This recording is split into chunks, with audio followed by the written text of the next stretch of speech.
Terima kasih Anda kembali di iNews Today. Pemirsa masih bersama saya Aldi Hawari, juga Arlista Hadi. Nah ini saya masih kebayang-bayang nih Lista debat calon presiden ketiga kemarin ya. Yang terjadi situasi sengit di sana terjadi pada saat Anies Baswedan memberi pertanyaan ke Prabowo Subianto soal etika. Terkait bagaimana etika dihubungkan dengan cara pemimpin negara kemudian menjaga kedaulatan. Iya, dan ini juga Prabowo menyindir keras Anies karena dianggap memberi contoh yang tidak baik soal etik. Semakin tinggi jenjang kepemimpinan, semakin luas cakupannya, semakin kompleks organisasinya, maka pemimpin makin mengandalkan pada nilai. Bukan lagi teknis-teknis, tapi makin mengandalkan pada nilai. Itu yang membedakan antara kepemimpinan yang kompleks dengan yang sederhana.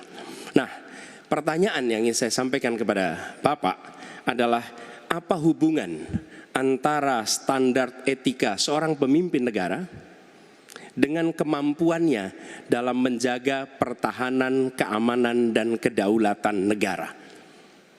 Terima kasih. Baik, waktu masih ada Pak Anies. Sudah cukup. Cukup? Baik, kami persilakan kepada calon presiden nomor urut 2, Bapak Prabowo Subianto untuk menjawab pertanyaan dari Bapak Anies. Waktu Bapak 2 menit dimulai ketika berbicara, silakan. Saya sependapat bahwa semakin tinggi, semakin kompleks, memang kepemimpinan itu butuh nilai. Nilai-nilai yang sangat fundamental. Pertama, nilai adalah cinta tanah air. Kedua, kejujuran. Ketiga, kebersihan yang Bapak bolak-balik ngomong. Harus memberi contoh. Tidak boleh korupsi dengan bentuk apapun. Jadi saya sependapat harus ada kepemimpinan berdasarkan nilai. Ya. Jadi hubungan dengan etik benar. Ya, kita harus beretik dengan benar. Ya, jujur. Apa yang kita katakan itu ya yang ada di hati kita. Jangan lain di mulut, lain di hati. Dan harus cinta tanah air.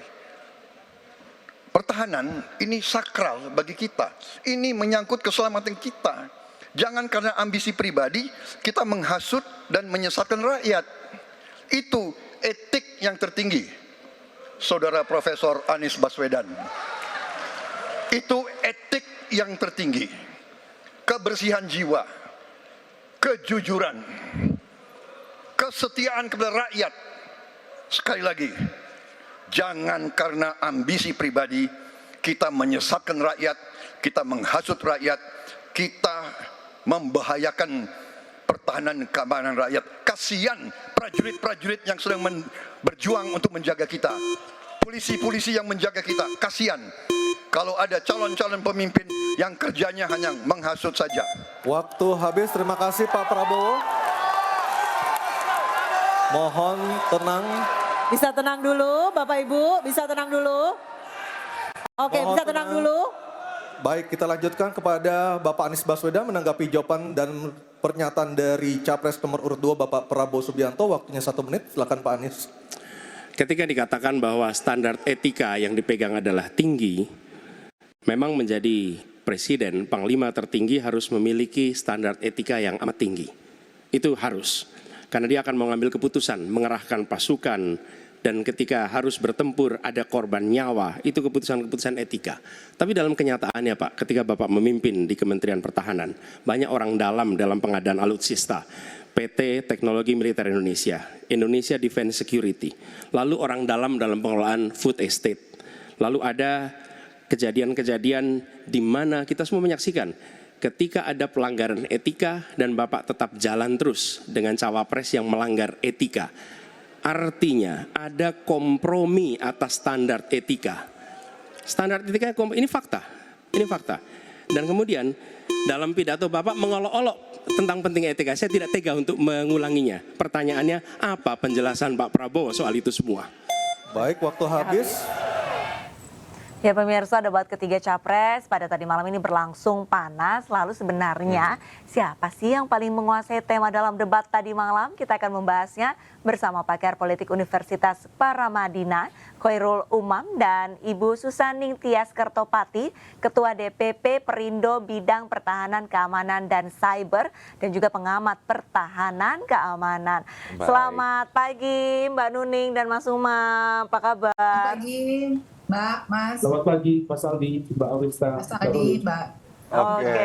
Ini mengingat tadi malam ini masih terngiang-ngiang untuk debat Capres ketiga ini sangat panas. Saya masih ada perasaan deg-degan gitu Deg-degannya kalau nginget kemarin debat masih. ya. Tapi kalau misalkan menurut Anda ini kira-kira dalam tema malam tadi ini sebenarnya siapa yang paling menguasai dari ketiga paslon? Mungkin Mas Umam, silakan. Mas Umam terlebih dahulu.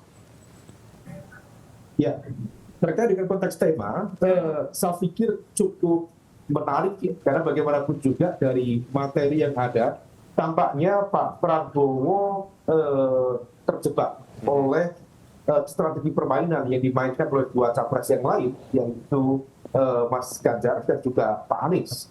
Mas Ganjar sendiri tampil cukup impresif dengan argumen yang cukup solid, lebih tertib, menghindari pola konfrontasi secara terbuka, dan argumen-argumen yang disampaikan juga cukup menunjukkan penguasaan dia dengan persiapan cukup memadai. Misalnya ketika bicara tentang cyber security, kemudian bicara tentang konteks pertahanan secara umum, termasuk juga visinya untuk merevitalisasi ASEAN yang dianggap memiliki pola kerja yang dianggap prosedural, dan itu memang betul dan faktual.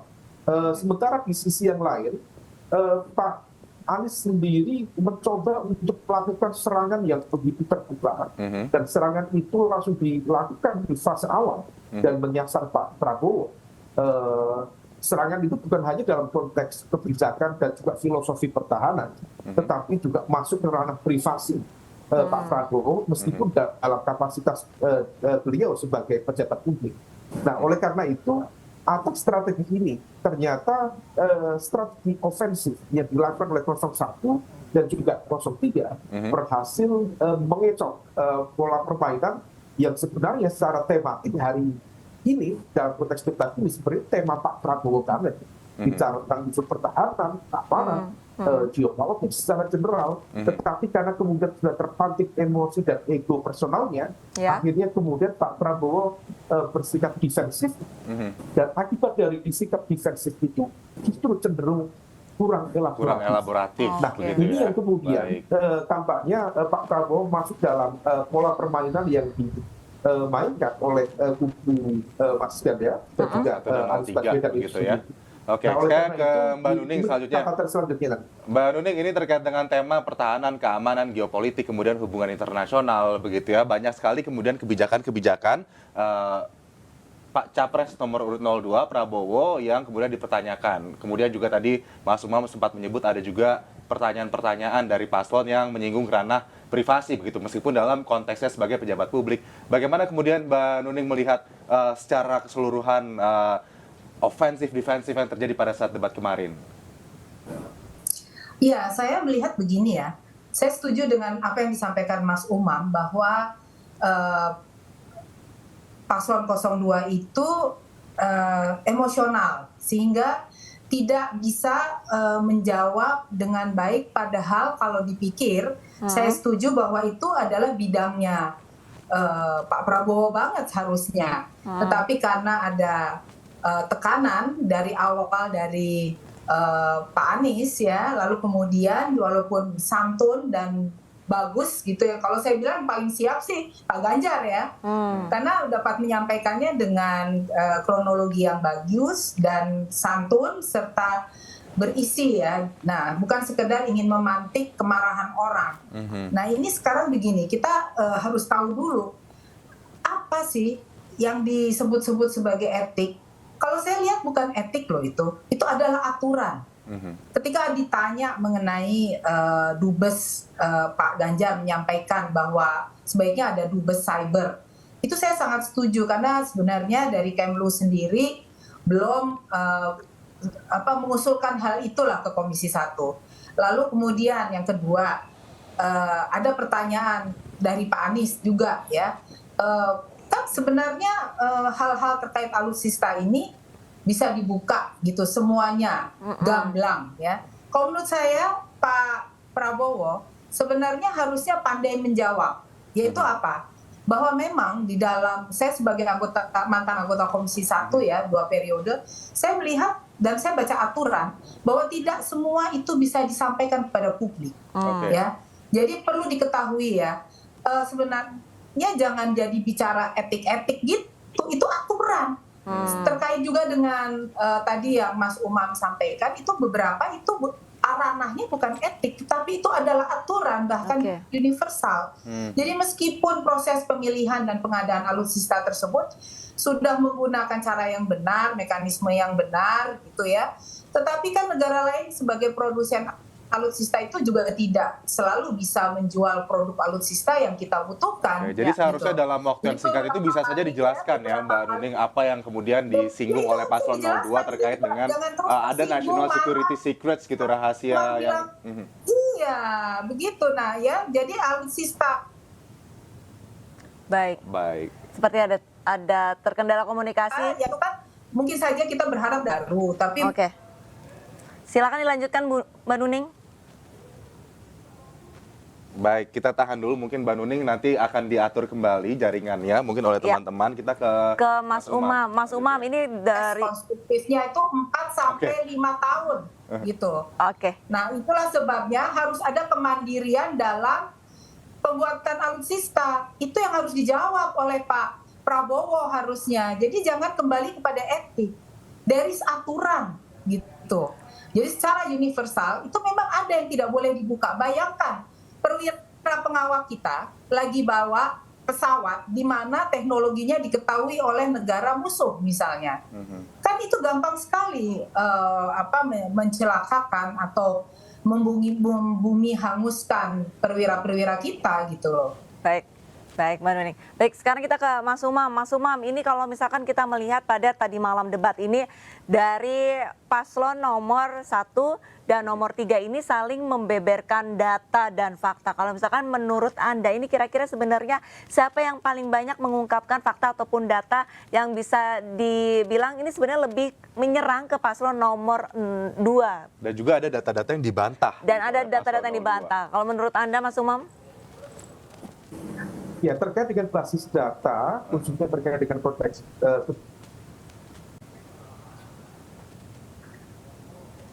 kebijakan pertahanan, yang menyiapkan secara bukan hanya bicara tentang konteks indeks pertahanan dan juga militer Indonesia yang dianggap menurun, kemudian tentang kematangan perencanaan anggaran pertahanan, tetapi juga betul-betul bicara tentang strategi, bagaimana kemudian strategi diplomasi militer dan juga pertahanan dengan sejumlah kekuatan di wilayah Indo-Pasifik betul-betul kemudian bisa menghadirkan efek yang positif terhadap kepentingan nasional Indonesia.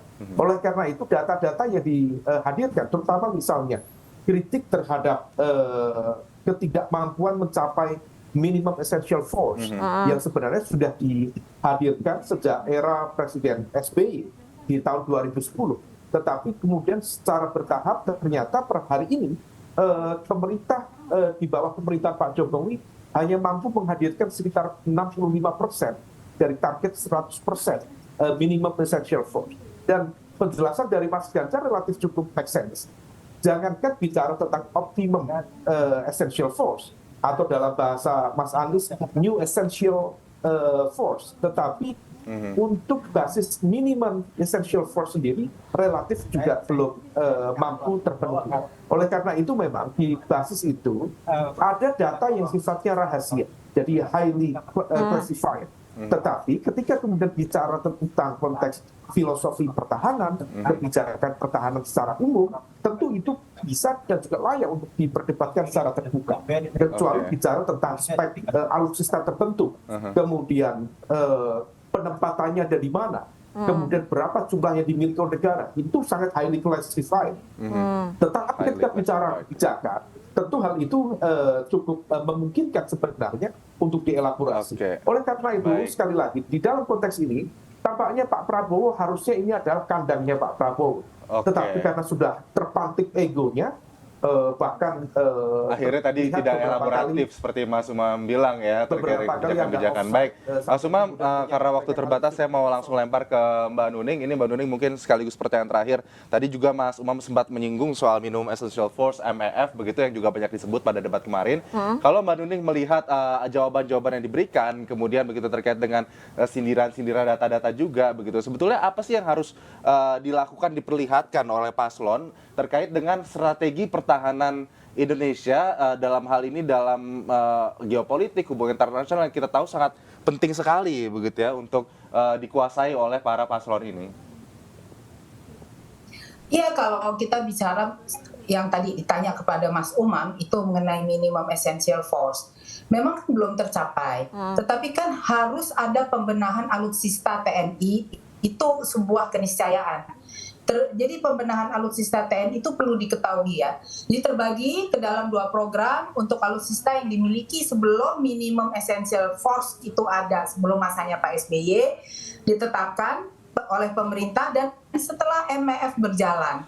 Jadi alutsista sebelum MEF itu dibenahi untuk mempertahankan life cycle.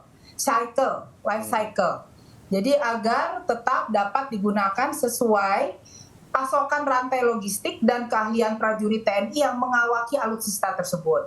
Dari analisa operation research, biasanya pembenahan alutsista tersebut dituntut mencapai level yang maksimin ya, yaitu yang maksimal dan semua kondisi minimal. Sedangkan alutsista yang pengadaannya setelah MEF berlaku, maka pembenahannya diutamakan untuk interoperability dan communability. Itu yang menurut saya harusnya disampaikan oleh seorang Menhan yang namanya Pak Prabowo. Jadi memang ini semalam, jadi seperti buntu gitu ya, saya melihat Pak Prabowo itu tidak bisa menjawab dengan baik apa yang harusnya disampaikan kepada publik. Malah kalau saya lihat Pak Ganjar itu memiliki tingkat ketenangan yang baik dan substantif, serta justru kelihatan di sini yang memahami hankam itu adalah Pak Ganjar gitu. Bukan hanya sekedar menyerang, tetapi juga memberikan masukan-masukan gitu. Baik. Soalnya tuh bicara mengenai pembenahan yang bersifat interoperability juga ya Mbak, Ya. agar seluruh alutsista ketiga matra dapat digunakan secara terintegrasi gitu. Ya. Itu contohnya meskipun jenis alat komunikasi yang diadakan oleh masing-masing angkatan berbeda, tetapi tetap terintegrasi dengan baik. Baik. Nah itu yang tadi malam itu tidak disampaikan Baik. gitu. Jadi bahkan NCW, network centric warfare segala macam tidak muncul gitu karena polanya itu sangat emosional dan lebih bersifat Disayangkan kepada sekali ya, pembicaraan Mbak Nuning etika ya, etika. Baik. Jadi bukan aturan gitu. Bukan aturan yang dibicarakan tapi malah etika. Baik, terima kasih banyak atas dialognya pada pagi hari ini Mbak Nuning dan Mas Umam ini. Semoga masyarakat ini Terima kasih, tercerahkan ya dengan perbincangan kita pada pagi hari ini. Terima kasih banyak Mbak Nuning dan Mas Umam. Salam Terima kasih. sehat. Mbak Nuning, Mas Umam, salam sehat. Memang ini kalau kita bicara soal debat kemarin nggak ada habisnya Lisa, karena masyarakat termasuk saya sendiri juga semakin dibukakan matanya begitu bahwa pertahanan negara itu tidak hanya sekedar pertahanan di bidang geopolitik, kemudian juga TNI, Polri dan juga aparatur sipil negara begitu, tapi budaya juga ternyata, media juga ternyata bagian dari pertahanan negara yang juga harus ada strategi-strategi yang dilakukan untuk hal itu. Selain budaya, media dan juga SDM-nya sendiri ini juga harus dibenahi, harus dikuatkan terlebih dahulu supaya nanti untuk pertahanan ke depannya ini jauh lebih kuat kitanya. Dan kita harapkan nanti debat-debat selanjutnya akan lebih konstruktif ya, di mana para paslon ini bisa kemudian menjaga emosinya agar bisa lebih elaboratif lagi begitu dan juga tidak tersulut emosi. Intinya tetap harus tenang.